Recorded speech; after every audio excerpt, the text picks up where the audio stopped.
Well, on the show today, we have Anita Tacha Akide, professionally known as Tacha. Now, we've been having this behind the scene just this morning. She is a media personality, entrepreneur, and philanthropist. Tacha is set to attempt the Guinness World Record for the makeup of about applications of about 150 models. You'll be doing that, and it's quite interesting that we'll be seeing this development in 24 hours. Now, the attempt will be a centerpiece for the second day, the inauguration of Tacha's Beauty Festival, a 3-day event scheduled for October 10 to 12.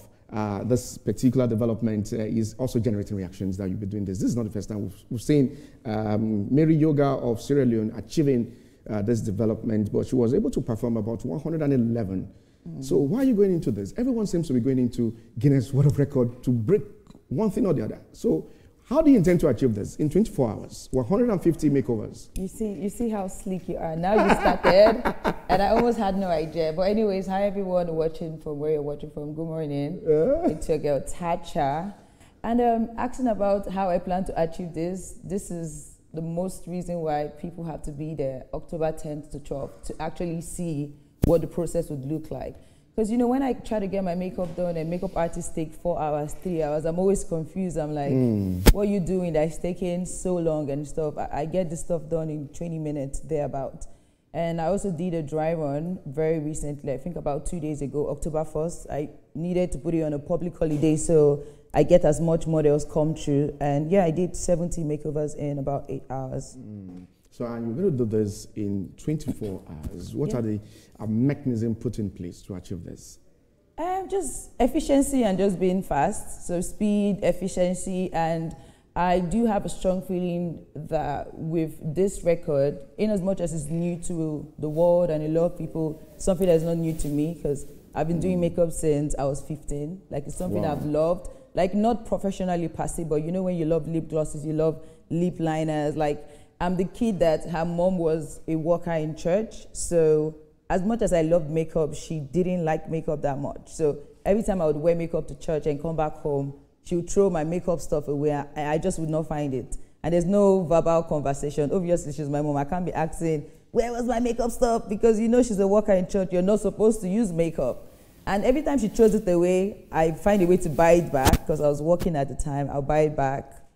And she threw it away. So that's that whole back and forth until I got into university, and then I just had the liberty to do what I could do. And I watched more makeup videos and stuff, and I just literally kept on trying it over and over and over again till right now that we're trying to do this on a much bigger scale. Absolutely. So it's a passion that you started very young. Yeah. And you're taking this to the next level. So you have what we call the Beauty Festival, a 3-day event scheduled for October 10 to 11. Yeah. So basically, with the Guinness World Record, I just didn't want people to come to the Guinness World Record and Tacha is doing 150 makeovers. Everyone is clapping and supporting. I wanted people to come in and leave with a lot of things. And that's why we have a lot of side attractions. So we're having workshops on day one where we're teaching you on how to be a professional makeup artist, how to be a videographer, just everything in the creative light, how to tie gele, how to do a dire. And we're getting professionals to come do these workshops. We're having the likes of Dabota Lawson, we're having Tolu Bali, we're having like big celebrities that people already reckon and love and like. And other than that, we're also doing pitch competitions. So I want to be able to give people grants to kickstart their businesses. And then you just never know, a couple of years from now, there will just be this massive, big beauty entrepreneur CEO and stuff. Day 2, we're having a workout session with Kemen. And then we're having performances, Ayoma, we're having Ajebo Hustlers. It's a pack full, honestly. You continue with all these side attractions concerning this beauty festival, but we need to pay some bills at the moment. Tacha will be right back. Okay. Do not go anywhere. Tacha is very much in the studio with me this morning.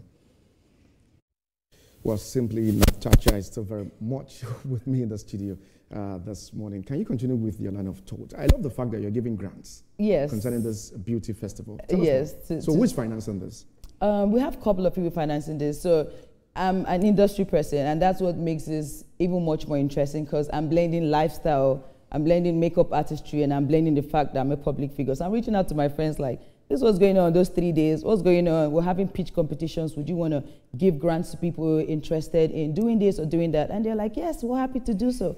We have at least more than 5 people wanting to give grants on those days. And they're like, you know what? It depends on how the Spirit leads me. If I see more people I want to give more money to, I would. So having this workshop on day 1 and on day 2, then we're having all of these performances from Ajebo Hustler, active artists, like very entertaining Gen Z artists that we all know about. They're performing day 2. And on day 2, I kickstart the Guinness World Record for most makeover on people, and it ends on Sunday, 5 p.m. So it's 24 hours. We kickstart 5 p.m. on Saturday to end 5 p.m. on Sunday. And then boom, everyone cuts this big, large studio cake, and we're happy. So and we have a pool party on day 3. We have an opportunity to be outside. That you definitely be recognized by Guinness World Record after doing this. If what? That you'll be recognized by Guinness World Record. Oh, yeah. Yeah, because we're going to keep tagging them and stuff. So we would definitely be. Nigerians want to see your face this morning, that you're not wearing the makeup. And let's see what does Tacha looks like. Everyone. Can we get a close shot? That's okay. The face eats, makeup or no makeup, you guys. Yeah, and so... I'm getting some reactions online at the moment saying, are you into there's this weight loss from you? Are you into any exercise form? Okay, so basically, so let's say January this year, February to be precise, I moved to London. I wanted to shuffle my locations, and part of the reasons why I moved to the UK was because I wanted to do this in London, actually. I wanted to do this Guinness World Record, most makeover on people in London. And I already even got a brand sponsorship, NYS Cosmetics. They were going to sponsor, give me products, and then give me money for the event as well. But just looking at the difference in style or the difference in work when it comes to people over there, 5 minutes is some serious money, 10 minutes. So I'm like, would these people want to dedicate Friday, Saturday, and Sunday to me? Because the whole idea of this is to build as much momentum on day 1, and then we kickstart the Guinness World Record on day 2. And other than that, my people are over here in Lagos, Nigeria. My people are over here in Nigeria, in every part of Nigeria, in every part of Africa. And for the fact that I'm trying to put the Nigerian beauty industry on a global map, it just makes sense to do it here in Lagos with like all my supporters, people traveling in, coming to support me and stuff. And what was the question though? But basically, you didn't answer my question. That's what I'm saying. Like, what was the question? I'm like, okay. The weight loss. You're bigger than this. Exactly. Okay, so now let me relate it. So moving to...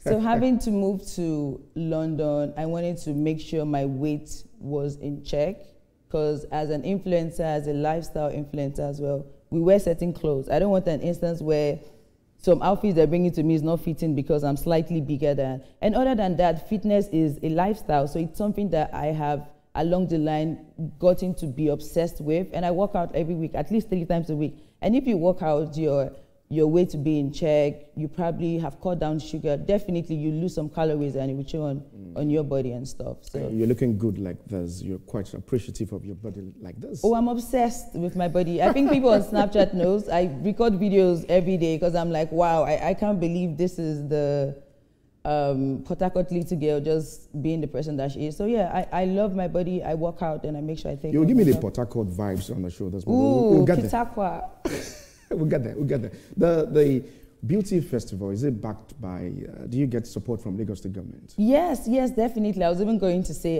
in as much as this event is about 80 to 90% self-sponsored, I still have the backing and encouragement of SA, Special Advisor to the Governor on Tourism, Arts and Culture. He has been so incredible. His office has been backing me. I have any complaints, I have any issues, I have any concerns, I put a call across and they're sorting it out almost immediately. And I think he's such such an efficient man. Like he works so well for his office. Everything related to his office, he's making sure he's coming through. If he's so busy, I have someone on the team I can always reach out to. So they have been super duper supportive of this event. I saw a report of an interview of yours where you were saying that... Did you say a few years? A few years? Did I just say that? Well... I'm trying to get you right. Where you made mention that a lady needs more than 3 boyfriends. Oh, not years ago, a couple of months ago. Okay. I remember that podcast vividly. So why did you make such a statement?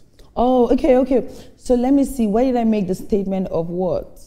Where you said, you're trying to be diplomatic on the show this morning, where you said a lady needs more than 3 boyfriends. Okay, and how are you going to get those 3 boyfriends if you don't come to the beauty fest? I feel like if you come to the beauty fest, you might be living with at least 5 boyfriends or whatnot. But essentially, I do get your question, and the whole idea is some people date and they try to not have conversations with anybody else. They try to not be friends with people.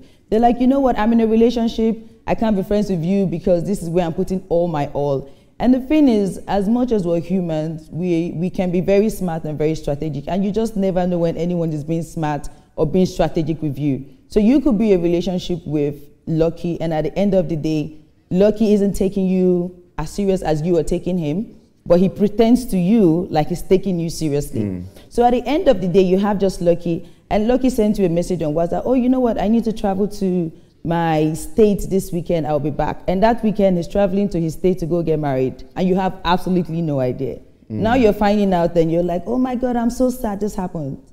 But if you were in a situation where as much as you're speaking to Lucky, you didn't cut out all of your friends. Now you have people you can go back to talk to.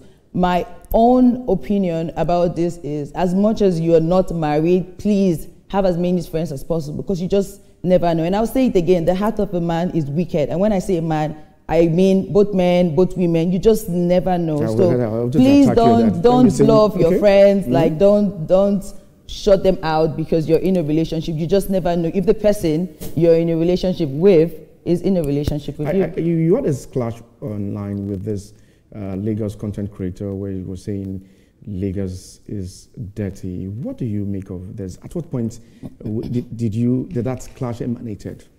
Oh, so it wasn't a clash, it was a tweet.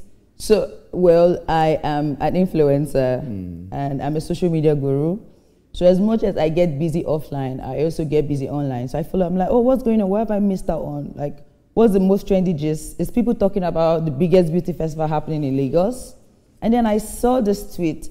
And well, I was like, you know what? It's not to support Lagos State. It's just to be neutral. Like, let's try and look at this from a general point, right? Who are the people that messes up Lagos? Is it the Lagos State government or it's us in Lagos? How big is Lagos? And we have over 20 million people living in here. How do you expect the place to be, right? And I'm not saying, no, offices shouldn't work and all that kind of stuff. The point I'm trying to make is we have different arms of government. We do have the local government, and there are just certain areas of our community they are supposed to sort out. And we're not supposed to take everything to, you know what, to the president or take everything to the governor. So there are areas in our community where local government chairmen are supposed to be effective. And I feel like as much as you want your community to work, please call out the right office. Because I feel like some people just sit down, they're absolutely not doing anything because we are not even educated enough to know what these different offices are supposed to do for us. So we're calling out the wrong office, and you're not going to see a change if you're calling out the wrong office, because the right office is just sitting down, relaxing and saying, you know what, they're not going to find out about me, they're just going to think he's the president. So all I'm saying is call out, make our leaders accountable, but please direct your concerns and your worries to the appropriate office. Okay, let me take you to BBNaija season 4. You were part of season 4. It's been 6 years, you guys. That was in 2019. Yeah, absolutely. So what's your description? Or how would you describe season 10 that is coming to an end on Sunday? How would I describe season 10? I just know I have favorites in the house. Okay. I have my Kola, because I've met Kola before. He's really cool and chilled. Kola wasn't talking when I met. I was like, what's going on? But then seeing him on the show was like exciting. I like Isabella. She's the Port Harcourt girl. She's been repping. I love her. She has a 14-year-old kid. So I don't know. I just love women that do not allow limitations, if that makes sense. And I also love Sultana, and I love Dede. So I know I have favorites in the house. I haven't been following this show completely because I'm a CEO.